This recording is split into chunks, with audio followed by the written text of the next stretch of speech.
पावसाळ्यात लागवड करण्यासाठी टॉप 5 फळभाज्या. 1. दोडका. पहिलं पीक आहे दोडका. दोडका हे पावसाळ्यासाठी खूपच फायदेशीर पीक मानलं जातं, कारण या पिकाला ओलसर आणि उष्ण हवामान खूप आवडतं.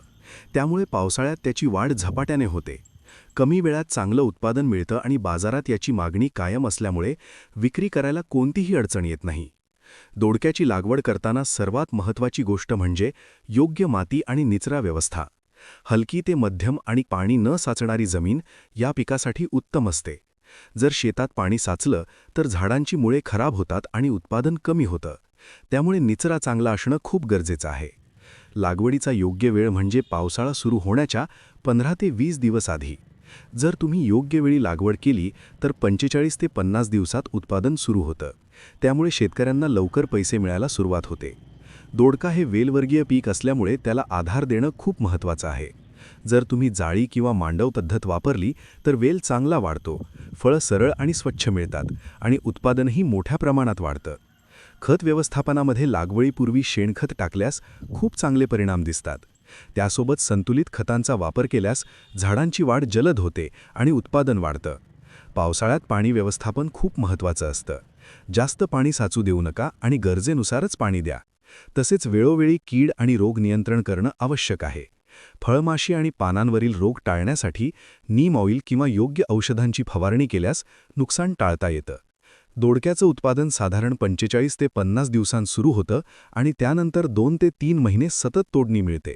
जर तुम्ही नियमित तोडणी केली तर नवीन फळं जास्त प्रमाणात येतात आणि एकूण उत्पादन वाढतं. योग्य व्यवस्थापन केल्यास एकरी 80 ते 120 क्विंटल उत्पादन मिळू शकतं. बाजारभाव चांगला मिळाला तर या पिकातून एकरी 2 ते 3 लाख रुपये उत्पन्न मिळवणं शक्य आहे. म्हणूनच पावसाळ्यात कमी खर्चात जास्त नफा मिळवायचा असेल तर दोडका हे पीक तुमच्यासाठी खूप चांगला पर्याय ठरू शकतो. मनी बॅग, ग्रीन लीफ. 2. वांगी. दुसरं पीक आहे वांगी. वांगी हे असं पीक आहे ज्याची मागणी वर्षभर कायम असते.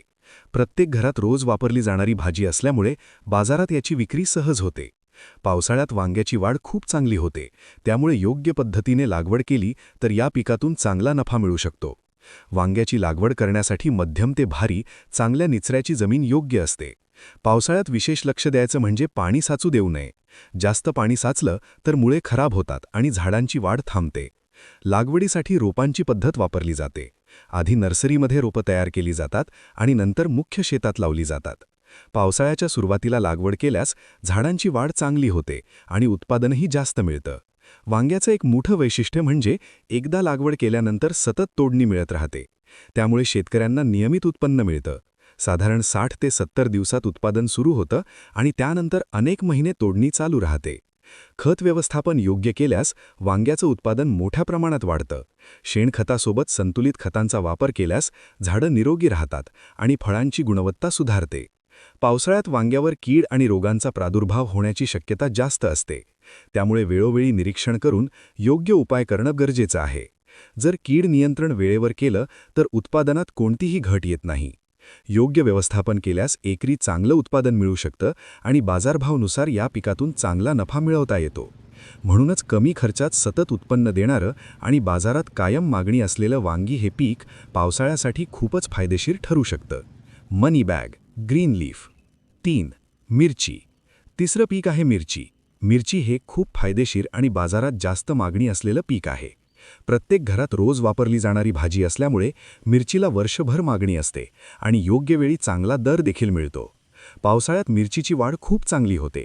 त्यामुळे योग्य पद्धतीने लागवड केली तर या पिकातून चांगला नफा मिळू शकतो. मिरचीची लागवड करण्यासाठी हलकी ते मध्यम आणि चांगल्या निचऱ्याची जमीन योग्य असते. पावसाळ्यात विशेष लक्ष द्यायचं म्हणजे पाणी साचू देऊ नये.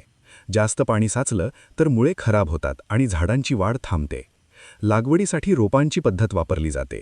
आधी नर्सरीमध्ये रोपं तयार केली जातात.